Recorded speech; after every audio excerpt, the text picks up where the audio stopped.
네, 은혜 받읍시다.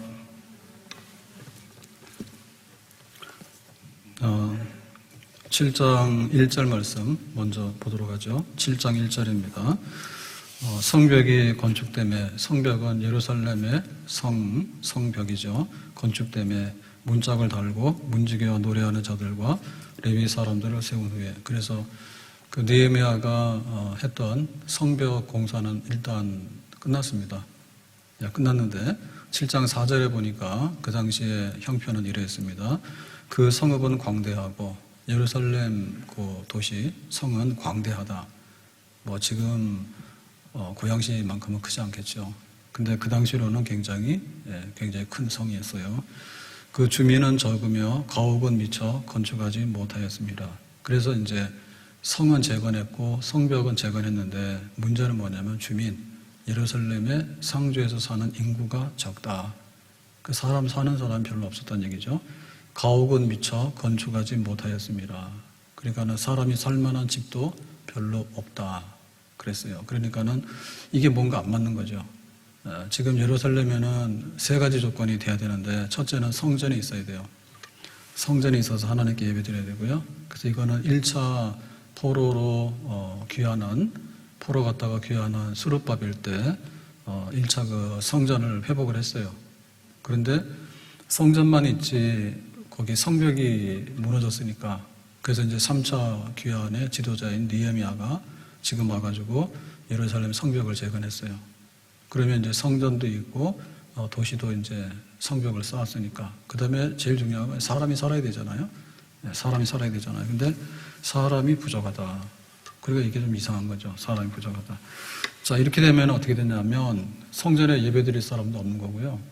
또 예루살렘 성을 지킬 수 있는 사람이 없는 거예요, 결국에는.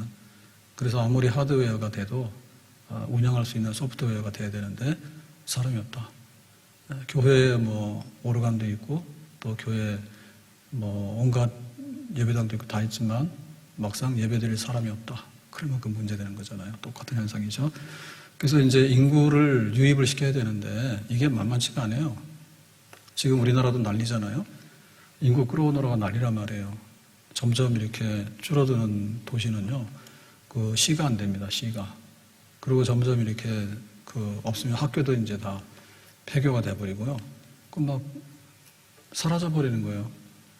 그래서 이제 사람을 끌어모은다는 게 쉬운 일은 아니에요.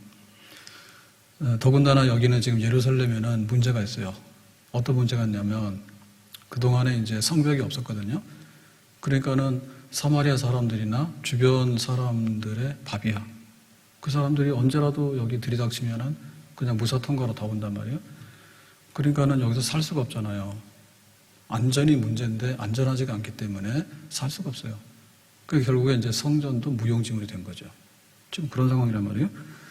전쟁이 나면은 완전히 여기는 제일 위태로운 1번입니다.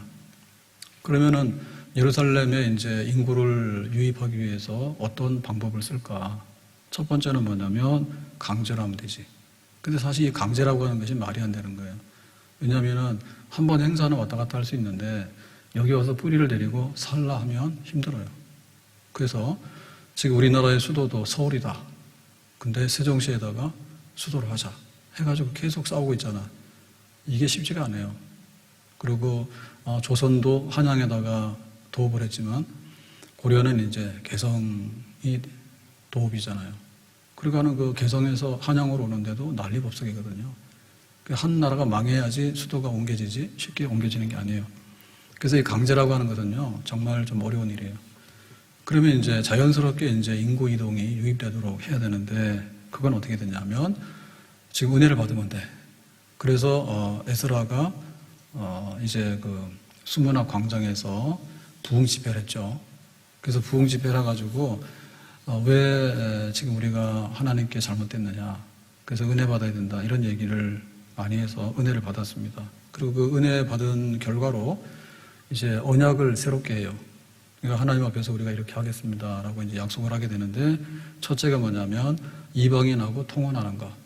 그러니까 이방인들하고 결혼해가지고 막 섞여가지고 결국에는 거룩한 백성들이 이방인처럼 타락하는 거, 그거 안 해야 되겠다 하고요. 두 번째는 이제 안식일이죠. 안식일을 거룩히 지키라 했는데 그거 못했거든요. 그러니까 이 예루살렘이라는 데는 산지에 있는 고립된 성이란 말이에요. 그냥 바깥에서 물자가 들어와야지 유통이 되고 거기서 이제 물건 얻을 수 있는 거예요. 그리고 장사하는 사람들이 평일에만 오는 게 아니고 안식일에도 오죠. 그러니까 이제 안식일을 제대로 못 지키게 되니까요. 그래서 안식일을 제대로 지키자 그런 얘기를 했고요. 그러고 나서 이제 성전이 제 기능을 발휘하려고 하면 뒷받침이 돼야 된다.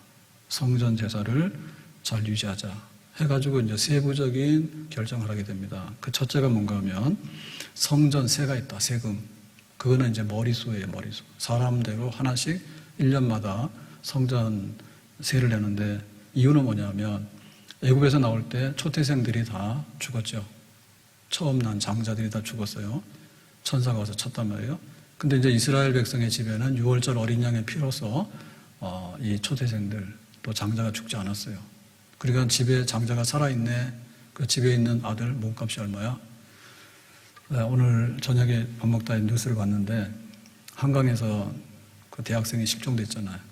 근데 막 크게 광고를 했잖아요. 못 찾아가지고. 결국에 봤더니 오늘 그 한강에서 뭐 이렇게 빠져서 물에 빠졌는가 봐. 술 먹고 그랬는데 그래가지고 이제 그 시신을 건졌다고 그런 얘기 하더라고. 그러니까 그 사연이 좀 있더만 그죠. 본과 1학년이면 공부를 엄청 많이 해야 되는데 거기 와서 술 먹었을까? 시험 끝나고 스트레스 풀러 갔나? 어쨌든 간에 술을 많이 먹어서 뭐 어떻게 된 것 같아. 그래서 멀쩡한 아들이 가가지고 하루 사이에 통화했는데 그 잠깐 사이에 보니까 실종이 돼가지고 죽어서 나왔잖아요. 그러면은 그 집 걱정이더라고. 그 집 걱정이에요. 만약에 집집마다 하나씩 다 죽어나가면 어떻게 되냐? 못 살지.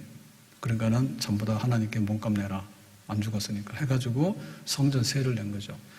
그 다음에 뭐 했는가 하면 이제 제사를 드릴 때 땔감이 필요하거든요. 번제를 드리면 나무를 가지고 지금처럼 뭐 가스나 전기를 못하니까. 그러니까 그 나무가 모자라니까 나무를 따로 이제 갖다 내라 해가지고 그 나무를 이제 바쳤고요. 그 다음에 이제 그 초태생들, 그러니까 짐승에 처음 난 것들은 세금을 내는 게 아니라 그야말로 성전 제사를 위해서 갖다 바쳤어. 그래서 이제 상번제도 드리고 여러 가지 제사에 제물이 필요한데 그런 제물로 쓸 수 있도록 그렇게 해서 이제 갖다 바쳤고, 그 다음에 이제 나오는 이제 식물들이 있죠. 식물들, 농산물들이 있죠. 그 다음에 이제 특산물인 포도하고 올리브 기름하고 이런 게 있는데 처음에 난 거는 하나님께 다 갖다 바치고, 그 다음에 이제 11조, 그 중에 이제 소득의 11조는 레위 지파는 기업이 없잖아요. 그러니까 레위 지파를 위해서 10의 1은 그 사람들 농사를 안 하니까 하나님만 섬기니까 그래서 10의 1을 갖다 바치면은 그걸 가지고 레위인들, 제사장들이 생활하고, 이제 이렇게 해서 부흥운동의 결과로서 이렇게 살자. 알겠습니다. 그리고 이제 다짐을 했어요. 자, 이제 이렇게 되니까 은혜가 있잖아요. 그리고 뭔가 살아갈 수 있는 하나의 새로운 변화가 왔잖아요. 그러니까 이제 예루살렘에 사람들을 불러와야 되겠다라고 이제 하게 된 거예요. 그래서 우리가 성경에 보면 일하는 게 먼저냐, 은혜 받는 게 먼저냐라고 할 때 은혜 받는 게 먼저예요. 그래서 교회에서 항상 얘기하잖아요. 은혜 받고 일해야지 예배 안 드리고 일한다고 돌아다니면 며칠을 하거든요. 나중 가서 못해요. 그러니까 은혜 먼저 받아라. 그래서 주일 예배를 잘 드리려고 하면 금요일 날 모여서 기도하는 것부터 해라. 주일날 와가지고 은혜 받겠다 막 그러는데 그런 데서 은혜 받는 게 아니에요. 우리가 은혜 받을 수 있는 그릇을 준비해가지고 이렇게 은혜 가운데 있을 때 또 주일 예배 가운데 하나님께서 은혜를 주시고, 주일은 은혜 받기 위해서 모이는 게 아니라 하나님을 섬기고 교회를 섬기기 위해서 모이는 거예요. 그래서 은혜는 새벽 기도, 은혜는 금요 기도회, 은혜는 집에서 큐티 묵상, 이런 걸 통해서 얼마든지 은혜를 받을 수 있어요. 주일날 오게 되면 내가 교회를 어떻게 섬길까, 또 성도들 어떻게 섬길까, 일하는 것을 이제 관심 가지면 되거든요. 근데 먼저 뭐냐, 은혜가 먼저야. 그래서 마리아하고 마르다가 있는데 마르다는 예수님 식사 대접하려고 바빴어. 그래가지고 막 우당탕탕 뛰어다니고 막 분주해가지고 막 애쓰고 그랬잖아요. 잘했다 그랬지 예수님께서. 그런데 마리아는 예수님 발 아래에서 말씀 듣는 데 집중했잖아요. 그러니까 예수님께서 더 잘했다 했지. 그럼 마리아가 나쁜 사람이냐? 나쁜 사람 아니거든요. 예수님 말씀 너무 귀하니까 먼저 말씀 듣고 은혜 받은 다음에 그 다음에 이제 해도 된다. 그래서 마리아야 잘했다 그랬어요. 그래서 이제 그 예루살렘의 인구를 유입하기 위해서 은혜 받아야 된다 하니까 에스라가 집회해가지고 은혜를 확 받은 거지. 그래서 이제 막 그 쇠도 담금질 하려고 하면 제가 달았을 때 담금질 해야 되잖아요. 그 딱딱한 쇠를 아무리 두드려 봐야 아무런 변화가 안 일어나요. 그래서 쇠를 막 빨갛게 달궈가지고 그 다음에 이제 때리면은 이제 그게 낫이 되기도 하고 뭐 괭이가 되기도 하고 이렇게 변하잖아요. 그래가지고 이제 은혜 받았다. 그러니까 이제 예루살렘에 누가 살 것인가를 하자. 먼저 손 들어라 했지. 그러니까 제일 먼저 손 들고 나오는 사람이 누구냐면 지도자들입니다. 오늘 11장 1절의 말씀 그거예요.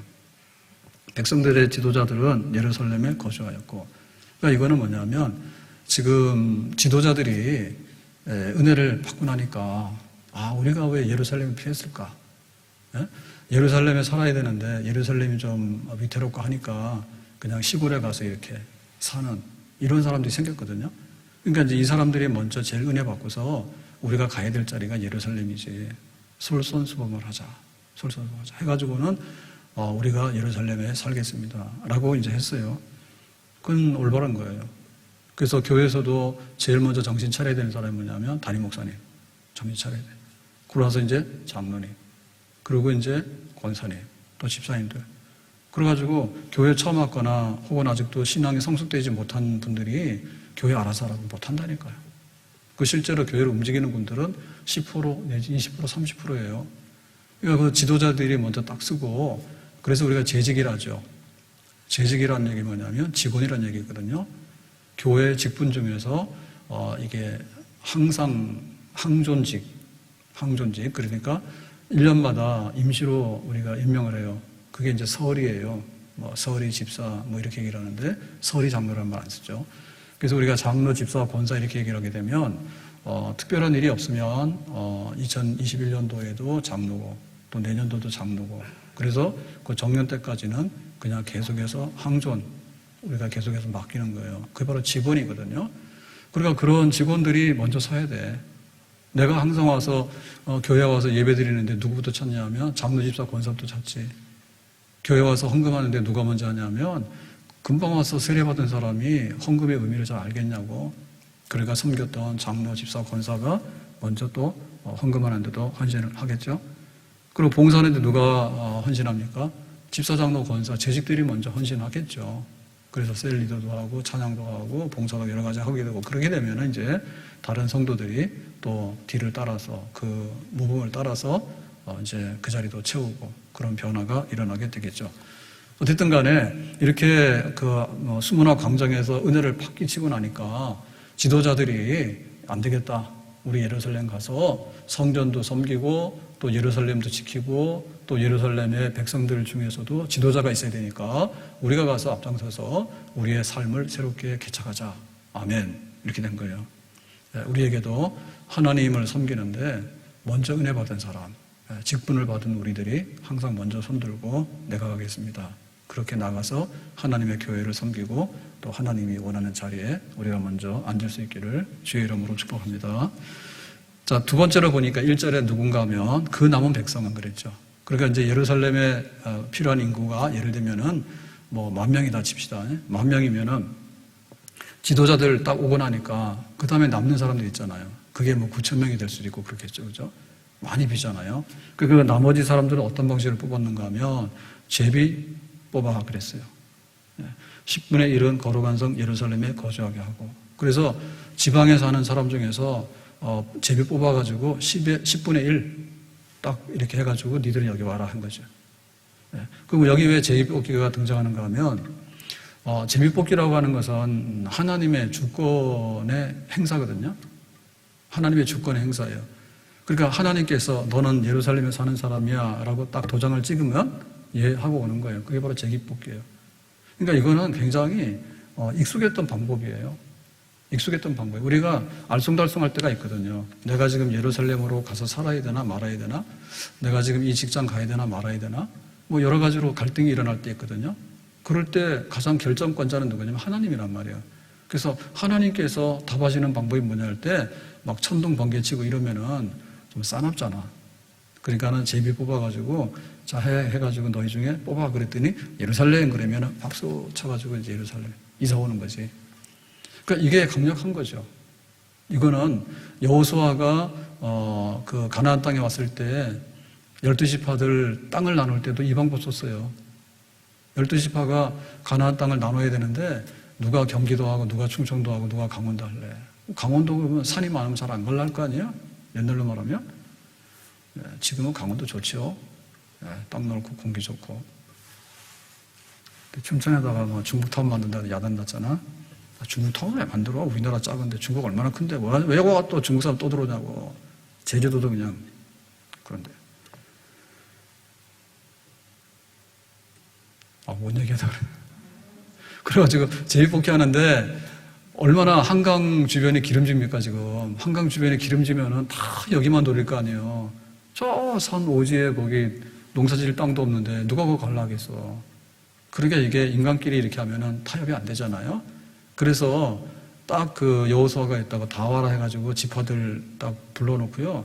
족장들 불러놓고 제비 뽑자 했어. 제비 뽑아가지고 너는 여기 너는 여기 이렇게 해가지고 딱 나눠줘. 그러니까 아무도 불평하고 원망 안 하고 아멘 그러고 말았어. 그게 제비 뽑기 방식이에요. 그러니까 하나님의 주권이 이렇게 임한다. 그렇게 받아들여야 되겠다. 그런 거지. 제비 뽑기가 좀 망한 사람이지. 누구야? 요나 도망가다가. 그러니까 이거는 하나님의 백성만 그런 게 아니라 배를 타고 다니는 선원들도 풍랑이 일어났는데 이게 누구 때문에 이 풍랑을 만났는지 알 길이 없잖아요. 그러니까 다 와라 해가지고 제비 뽑으니까 요나 딱 걸렸다고. 너 말해봐라 그랬더니 사실은 니네라 가라는데 다시스로 도망가는 중이에요. 그러니까 너다 해가지고 바다에 던져버렸잖아. 제비 뽑혀가지고. 찝어내는 거잖아. 그래가지고 하나님께서 개입하시는 거예요. 지도자들은 여기 왔는데 나머지 백성 중에 누가 갈지 모르고 숫자가 안 맞으니까 그러면 10의 1은 예루살렘에 와야 된다. 제비 뽑아가지고 니들이 그 사람들이다. 라고 이제 선포하게 된 것이죠. 그래서 우리가 볼 때 그 예루살렘에 이게 오는 방법 중에 하나는 제일 좋은 거는 뭐냐면 자원하는 거예요. 우리가 군대 갈 때도요. 징집으로 가는 게 있고요. 자원 입대하는 게 있는 거예요. 그 징집은 오라해서 가는 거고요. 자원 입대는 내가 가고 싶어서 가는 거야. 그러니까 하나님의 일을 하러 간다. 혹은 내가 하나님 백성이 살 수 있는 이 예루살렘에 내가 간다라고 하는 데 대해서 내가 먼저 가겠어요 라고 손을 드는 사람은 굉장히 훌륭한 사람이에요. 그 방법이 제일 좋은 거예요. 이거는 이제 이사야가 이런 방식으로 했죠. 내가 누구를 보낼까라고 말 떨어지기 직전에 내가 가겠습니다. 주여 내가 여기 있나이다. 나를 보내주셔서 했지. 그럼 이런 사람 얼마나 좋은지 모르지. 교회에서 이번에 뭘 해야 되겠습니다 라고 말하면 내가 할게요. 옛날에 이랬다니까. 서로 하려서 야단이야. 서로 하려고. 지금은 말이에요. 서로 안 하려서 야단이야. 뭐가 은혜롭냐? 먼저 손 들고 나가면 은혜롭지. 그래서 막 장로 뽑으면 교회가 막 시험 들어. 너무 하려 해서. 집사도 뭐 너무 하려고 그러고요. 그리고 뭐, 막 그 성자 건축할 때도 뭐 강대선 누가 하려고 그러면 이런 거는 너무 인기가 많아가지고 싸워. 이거 하고 싶어가지고. 네, 그런 식으로 했다니까. 그래서 굉장히 어렵고 힘들었지만은 뭐 우리 교회 건축합시다 그러면요. 내가 하겠습니다 해가지고 막 자기 헌금하고 작정하고 이런 사람도 굉장히 많았어. 그런 시절이 있었어요. 그 다음에 또 어떤 방식이 있는가 하면 구레네 시몬 스타일이 있습니다. 구레네 시몬은 그야말로 구레네 사람이거든요.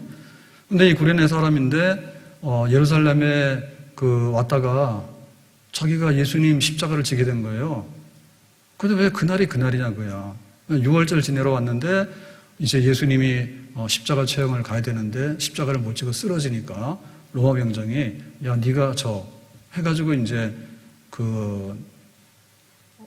강제로 진 거죠, 그죠? 억지로 진 거죠. 그래서 처음에는 기분이 엄청 나빴죠. 내가 6월절을 지내기 위해서 왔는데 특별히 죄수의 십자가형은 제일 큰 죄인이잖아요. 그 죄인을 지금 대역하는 거 아니에요? 대역.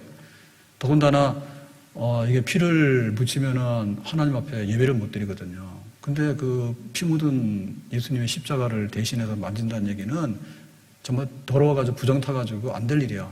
근데 로마 병정이 하라니까 억지로 했단 말이에요. 근데 나중에 봤더니 예수님의 십자가를 대신해서 지고 간 구레네 시몬 해가지고 이게 굉장히 영광스러운 이름이 됐어. 그러니까는 지금 예루살렘에 누가 갈래? 라고 얘기를 할 때 저요 라고 하는 것도 좋지만은 너는 꼭 와야 돼 하고 찝어가지고요. 이것도 그냥 임명해버리는 것도 괜찮은 거예요. 괜찮은 거예요. 그래서 우리가 서리입사 같은 경우에 임명을 하거든요. 누가 할래? 그러면 손 안 들거든. 그러니까는 임명합니다.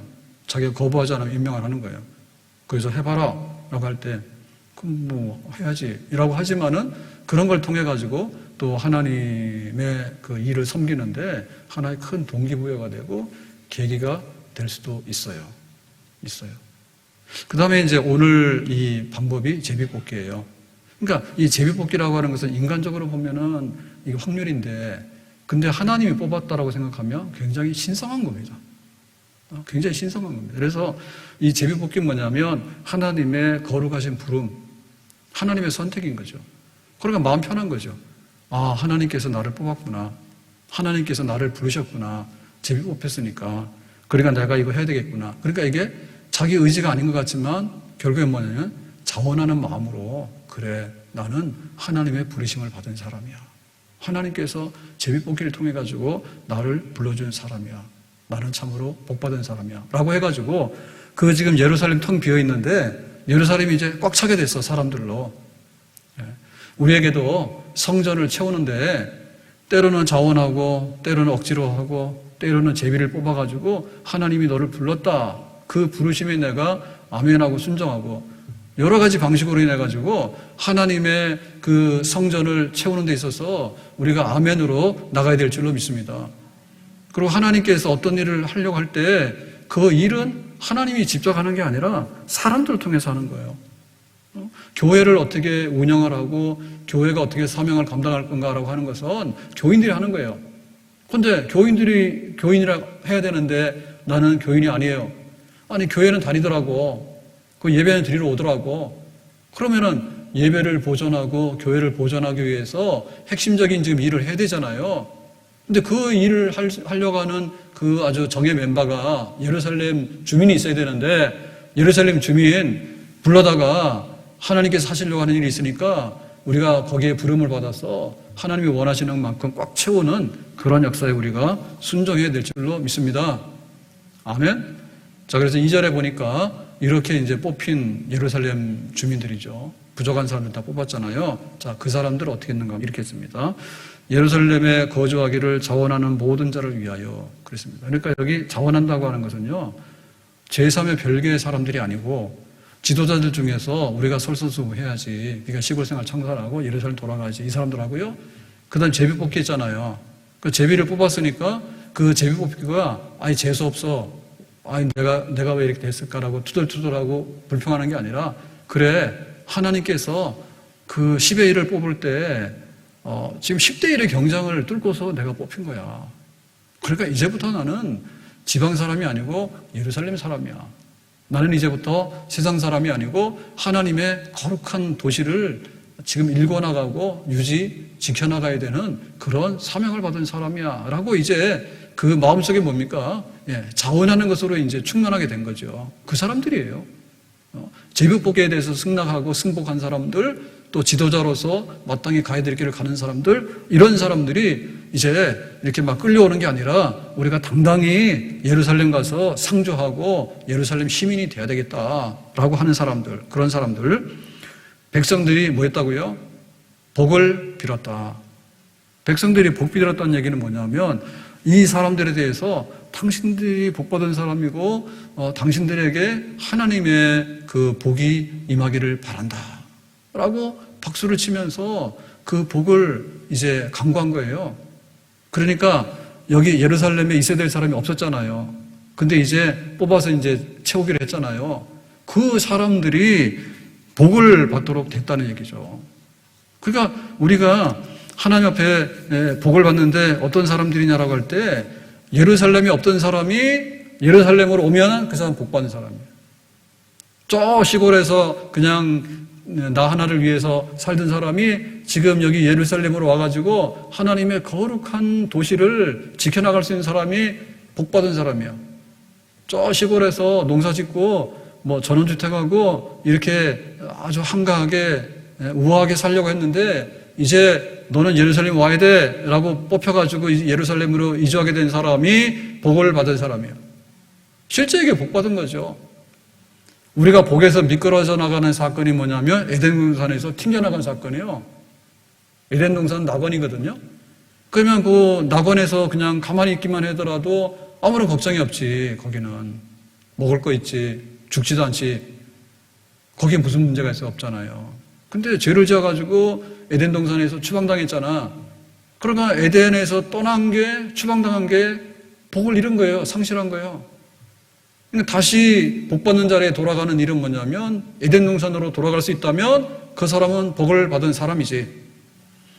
이 세상에 큰 이 지구상에 온갖 나라가 있고 온갖 도시가 다 있는데 하나님께서 찍어가지고 임해서 여기가 내 도시다라고 한 데가 어딥니까? 예루살렘이에요. 근데 이 예루살렘이 지금 비었잖아요. 사람들이 기피하는 땅이 됐잖아. 이게 잘못돼서 그런 거 아닙니까? 믿음이 없고 환난을 당하고 전쟁을 겪고 하다 보니까 이거 예루살렘이고 뭐고 모르겠다. 시골 가서 그냥 숨어 살아야 되겠다. 이렇게 된 거 아니에요? 그러니까 다시 예루살렘으로라고 하는 얘기는 뭐냐면 하나님의 도성, 다윗의 도시, 하나님이 임재하시는, 하나님께서 출애굽하는 백성들에게 시내산에서 임재하셨어요. 그래서 시내산에 오니까 거기에 거룩한 구름이, 그 다음에 막 하나님의 그 막 영광의 광채가 나는 그런 걸 경험했잖아요. 근데 한 도시를 중심으로 해가지고 여기가 나의 도시다, 내가 통치하는 내 나라다라고 하는 그거를 보여준 거는 예루살렘이거든요. 지금. 그러니까 예루살렘의 그 영광을 사람들이 잊어버렸던 거지.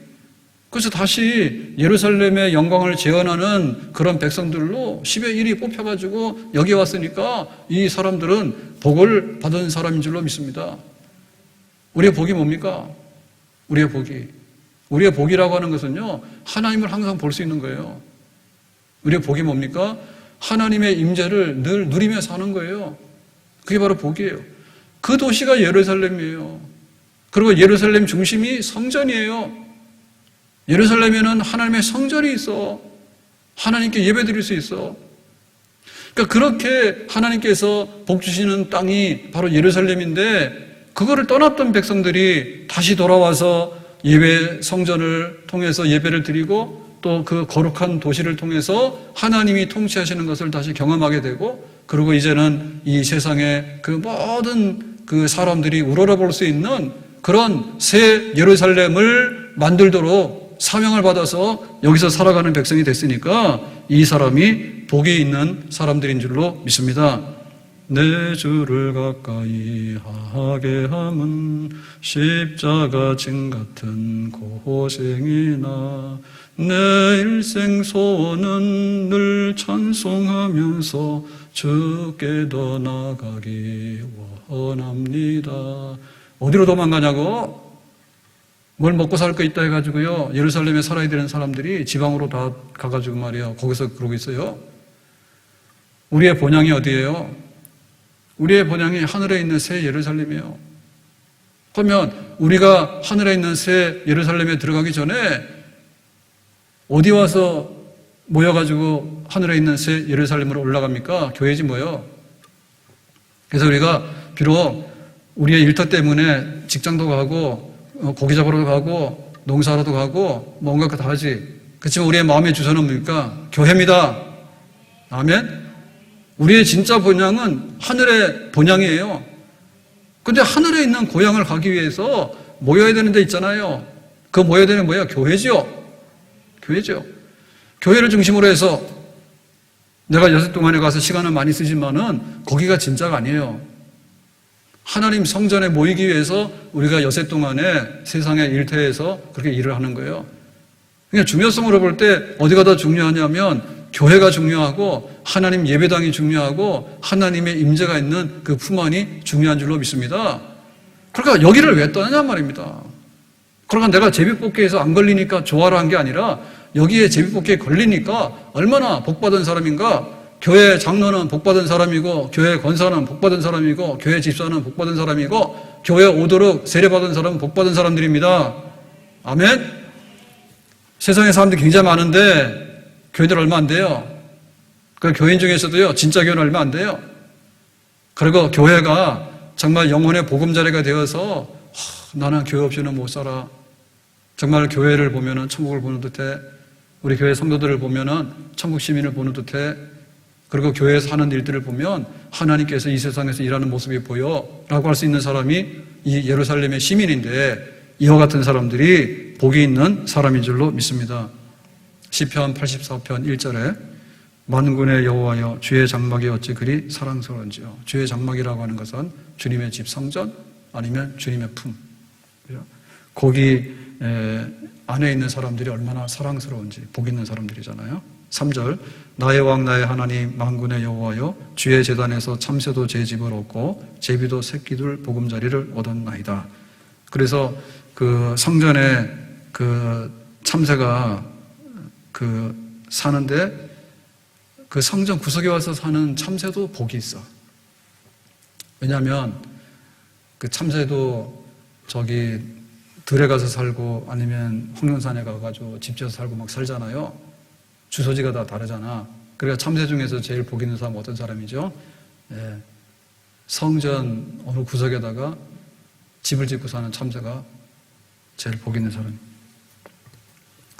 4절 주의 집에 사는 자들은 복이 있나니 그들이 항상 주를 찬송하리이다.